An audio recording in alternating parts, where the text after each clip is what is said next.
ಈಗ ಇಲ್ಲಿ ಧರ್ಮ ಅವ್ರು ಹೇಗ್ ಬಂದ್ರು ಅಂತ ಹೇಳಿ ಅವ್ರೇನೋ ಮಿಮಿಕ್ರಿ ಮಾಡಿ ನೀವೇನೋ ಅವ್ರನ್ನ ನಂಬಿಸಿದೀರಾ ಅಂತ ಹೇಳಿ ಅವ್ರ ಆರೋಪವನ್ನ ಮಾಡ್ತಾರೆ ಅಂತ. ಅದ್ರ ಬಗ್ಗೆನೇ ನಾನು ಕ್ಲಾರಿಫಿಕೇಶನ್ ಮೇಡಮ್, ಅದ್ರ ಬಗ್ಗೆನೇ ನಾನು ಕ್ಲಾರಿಫಿಕೇಶನ್ ಕೊಡ್ತಾ ಇದ್ದೀನಿ ಎಲ್ಲರಿಗೂ. ನಿನ್ನೆಯಿಂದ ನಾನು ಹೇಳ್ತಿದ್ದೀನಿ, ಆ ಥರ ಅವ್ರ ಹತ್ರ ಯಾವುದೇ ಪ್ರೂಫ್ ಇದ್ರೂ ಕೋರ್ಟಿಗೆ ಸಬ್ಮಿಟ್ ಮಾಡಲಿ, ಕೋರ್ಟಲ್ಲಿ ನೋಡ್ಕೊಳ್ಳೋಣ. ಇವಾಗ ನಡೀರಿ ಕೋರ್ಟ್ಗೆ. ಅವ್ರು ಆ್ಯಕ್ಚುಲಿ ನನಗೆ ಚೆಕ್ ಬೌನ್ಸ್ ಮಾಡಿ ಕೋರ್ಟಲ್ಲಿ ಕೇಸ್ ಹಾಕಿದ್ದಾರೆ.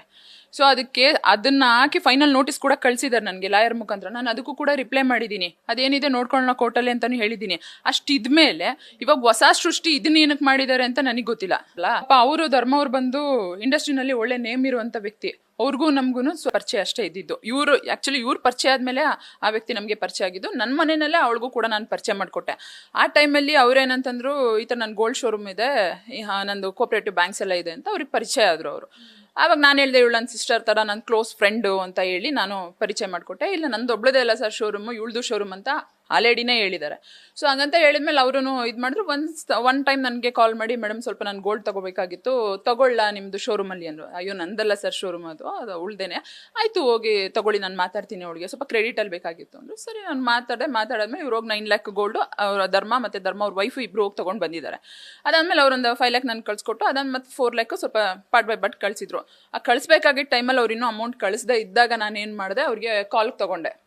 ಇವಳು ಕೇಳ್ತಾನೆ ಇದ್ಲು ಅಮೌಂಟ್ ಅಂತೇಳಿ. ಅವ್ರನ್ನ ಕಾಲಿಗೆ ತೊಗೊಂಡು ಮಾತಾಡಿದಾಗ ಅವ್ರು ಮಾತಾಡಿ ಹೇಳಿದ್ದಾರೆ ಅಷ್ಟೇ, ನಾನು ಡಿ.ಕೆ. ಸುರೇಶ್ ಮಾತಾಡ್ತಾ ಇದ್ದಾರೆ, ನೀನು ಮಾತಾಡು ಅಂತ ಹೇಳಿ ಅವ್ರು ಕಾಲ್ ಮಾಡಿಲ್ಲ.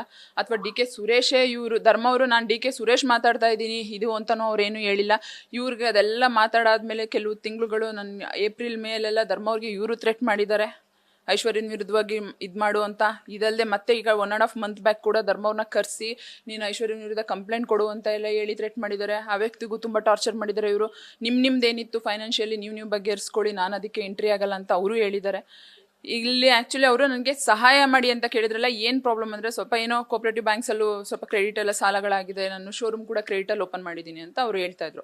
ಸೊ ಹಾಗಾಗಿ ಕೆಲವರಿಗೆ ನಿಮ್ಗೆ ಗೊತ್ತಿರುವಂಥ ಪೊಲಿಟಿಷಿಯನ್ಸ್ಗಳಿಗೆ ನಂದು ಗೋಲ್ಡ್ನ ಸೇಲ್ ಮಾಡಿಸು, ಅದರಿಂದ ಏನು ಪ್ರಾಫಿಟ್ ಬರುತ್ತೆ ನಾನು ಅದನ್ನು ನಿನಗೂ ಶೇರ್ ಮಾಡ್ತೀನಿ ಹಂಗೆ ಅಂತ ನನಗೆ ಹೇಳ್ತಾಯಿದ್ರು. ನಾನು ಅದೇ ನೋಡಮ್ಮ, ನನಗೆ ಶೇರ್ ಬೇಡ, ನೀನು ಫಸ್ಟು ನೀನು ಚೆನ್ನಾಗಾಗು, ಆಮೇಲೆ ಅದೇನಿದೆ ನೋಡೋಣ ಅಂದ್ಬಿಟ್ಟು ನಾನು ಮಾತಾಡಿದೆ. ಆ ಟೈಮಲ್ಲಿ ನಾನು ಅಂದಮೇಲೆ ಹೇಳಿದೆ ಅವ್ರಿಗೆ, ಪೊಲಿಟಿಷಿಯನ್ಸ್ಗಳಿಗೆಲ್ಲ ನಾನು ಅಷ್ಟು ಕ್ಲೋಸ್ ಇಲ್ಲ, ಇದನ್ನು ನಾನು ಗೋಲ್ಡ್ನ ಸೇಲ್ ಮಾಡಿಸಿ ಅವ್ರನ್ನ ಪರಿಚಯ ಮಾಡಿಕೊಡೋ ಅಷ್ಟು ನನಗೆ ಕ್ಲೋಸ್ ಇಲ್ಲ. ನನ್ನ ಕೈಯಿಂದ ಏನು ಸಾಧ್ಯ ಆಗುತ್ತೋ ಅದನ್ನ ನಾನು ಸರ್ಕಲಲ್ಲಿ ಬೇಕಂದರೆ ನಿನಗೆ ಮಾಡಿಸ್ಕೊಡ್ತೀನಿ ಅಂತ ಹೇಳಿ ನಾನು ಕ್ರೆಡಿಟ್ ಬೇಸಿಸ್ ಮೇಲೆ ಕೆಲವರಿಗೆ ತೆಗೆದುಕೊಟ್ಟು ಮತ್ತು ಅದರಿಂದ ವಾಪಸ್ಸು ಪೇಮೆಂಟ್ ಕೂಡ ಮಾಡಿಸಿದ್ದೀನಿ ಎಲ್ಲಾದ್ರೂ. ಆ ಟೈಮಲ್ಲಿ ನಾನು ಚೆಕ್ಗಳು ಕೊಟ್ಟಿದ್ದೆ.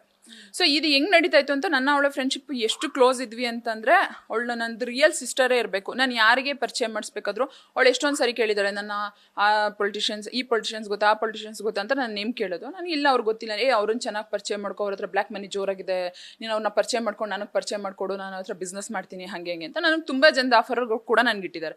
ಅಂದೆ ಎಲ್ಲೋ ಪಾಪ ಅವಳು ಡಿಸ್ಟರ್ಬ್ ಆಗಿದ್ದಾಳಲ್ಲ, ಸ್ವಲ್ಪ ಪ್ರಾಬ್ಲಮ್ ಆಗಿದ್ದಾಳೆ, ಅದಕ್ಕೆ ಸ್ವಲ್ಪ ದಿನ ತಡೆಯೇ, ಎಲ್ಲ ಸರಿ ಹೋಗುತ್ತೆ, ಒಂಚೂರು ಆ ಟೈಮ್ ಹೋದರೆ ಎಲ್ಲ ಕ್ಲಿಯರ್ ಆಗುತ್ತೆ, ಯಾಕೆ ಅಷ್ಟೊಂದು ಟೆನ್ಷನ್ ಮಾಡ್ಕೋತೀಯ ಅಂತ ಹೇಳಿ ನನ್ನ ಜೊತೆನೆ ನವೆಂಬರ್, ಡಿಸೆಂಬರ್, ಜಾನ್ವರಿವರೆಗೆ 24 hours ನನ್ನ ಜೊತೆನೇ ಇದ್ದಾಳೆ ಅವಳು.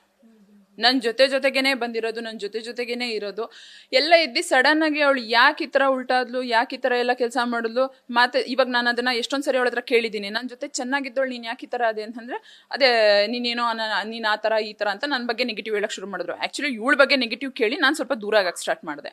ಸೊ ಆ ಟೈಮಲ್ಲಿ ನಾನು ಕೊಟ್ಟಿದ್ದಂಥ ಚೆಕ್ಗಳನ್ನ ಮಿಸ್ಯೂಸ್ ಮಾಡಿ ನನಗೆ ನೋಟಿಸ್ ಕಳಿಸಿದ್ರು. ಚೆಕ್ ಬೌನ್ಸ್ ಆದಾಗ ಕೂಡ ನನಗೆ ಫೋನ್ ಬಂದಿಲ್ಲ ಬ್ಯಾಂಕಿಂದ.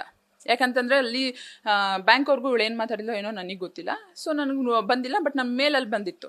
ಸೊ ಅದಾದಮೇಲಿಂದ ನನಗೆ ನೋಟಿಸ್ ಯಾವಾಗ ಸರ್ವ್ ಆಯಿತು ಅವಾಗ ನನಗೂ ಸ್ವಲ್ಪ ಶಾಕ್ ಆಯಿತು. ನೋಟಿಸ್ ಸರ್ವ್ ಆದಾಗ ನಾನು ಅದಕ್ಕೆ ರಿಪ್ಲೈ ಮಾಡಿದ್ದೀನಿ, ನಮ್ಮ ಲಾಯರ್ ಕಡೆಯಿಂದ ನಾನು ಅದಕ್ಕೆ ಆನ್ಸರ್ ಕಳಿಸಿದ್ದೀನಿ. ಲಾಸ್ಟು ಇವಾಗ ಫೈನಲ್ ನೋಟಿಸ್ ಬಂದಿತ್ತು ಒಂದು 10 days ಬ್ಯಾಕು, ಅದಕ್ಕೂ ಕೂಡ ರಿಪ್ಲೈ ಮಾಡಿದ್ದೀನಿ ನಾನು. ಕೋರ್ಟಲ್ಲಿ ನೋಡ್ಕೊಳ್ಳೋಣ ಏನಿದೆ. ಇವಾಗ ನಾನು ಮಿಸ್ಟೇಕ್ ಮಾಡಿದರೆ ನನಗೆ ಇದಾಗುತ್ತೆ, ಅವಳು ಮಿಸ್ಟೇಕ್, ಕೋರ್ಟ್ ಎಲ್ರಿಗೂ ಒಂದೇ ತಾನೇ. ಅವಳು ತಪ್ಪು ಮಾಡಿದರೆ ಅವಳು ಶಿಕ್ಷೆ, ನಾನು ತಪ್ಪು ಮಾಡಿದರೆ ನನಗೆ ಶಿಕ್ಷೆ ಆಗುತ್ತೆ, ನ್ಯಾಯ ಅಲ್ಲೇ ನೋಡ್ಕೊಳ್ಳೋಣ ಅಂತೇಳಿ ಇಬ್ಬರು ಕೋರ್ಟ್ಗೆ ಹೋಗೋಣ ಅಂದ್ಬಿಟ್ಟು ಹೇಳಿದೆ ನಾನು. ಸೊ ಅದಷ್ಟೇ ನಡೀತಾ ಇತ್ತು. ಮಧ್ಯದಲ್ಲಿ ಇವರು ನನ್ನನ್ನು ಕರ್ಸೋದು, ಬೇರೆ ವ್ಯಕ್ತಿಗಳನ್ನ ಕಳಿಸೋದು, ಮಾತಾಡ್ಸೋದು, ನನ್ನನ್ನು ಸೆಟ್ಲು ಮಾಡ್ಕೊಬಿಡು, ನನ್ನನ್ನು ಏನಾದ್ರು ಬಿಟ್ಟರೆ ನಾನು ಹಂಗೆ ಮಾಡ್ತೀನಿ, ನಾನು ಹಿಂಗೆ ಮಾಡಿಬಿಡ್ತೀನಿ, ನಾನು ಮೀಡಿಯಾಗೆ ಹೋಗ್ತೀನಿ, ನಾನು ನಿಮ್ಮ ಮೇಲೆ ಕಂಪ್ಲೇಂಟ್ ಮಾಡಿಸ್ತೀನಿ, ನೀನು ಹೆಸರು ಹಾಳು ಮಾಡ್ತೀನಿ ಅಂತ ಸಿಕ್ಕಾಬಟ್ಟೆ ನನಗೆ ಅವಾಗಿಂದ ಥ್ರೆಟ್ ಮಾಡ್ತಾನೆ ಇದ್ರು. ನಾನು ಯಾವುದಕ್ಕೂ ಕೇರ್ ಮಾಡ್ತಿರ್ಲಿಲ್ಲ. ಈಗ ಜಸ್ಟ್ ನನ್ನ ಹೆಸರು ಇಟ್ಕೊಂಡು ನಿಮ್ಗಳ ಹತ್ರ ಹೇಳಿದ್ರೆ ನಾನು ಯಾರು, ಐಶ್ವರ್ಯ ಗೌಡ ಅಂದರೆ ಯಾರು ಅಂತ ಗೊತ್ತಾಗುತ್ತೆ ನಿಮಗೆ. ನಾನು ಏನು ನಿನ್ನ ಆ್ಯಕ್ಟರಾ ಅಥವಾ ಇನ್ನೊಂದು ಮತ್ತೊಂದು ಏನೂ ಅಲ್ಲ.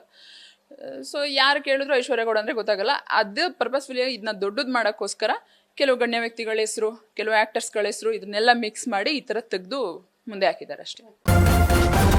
ನ್ಯೂಸ್ ಫಸ್ಟ್ ನಿರ್ಭೀತಿಯಿಂದ ನಿಮ್ಮ ಪರವಾಗಿ.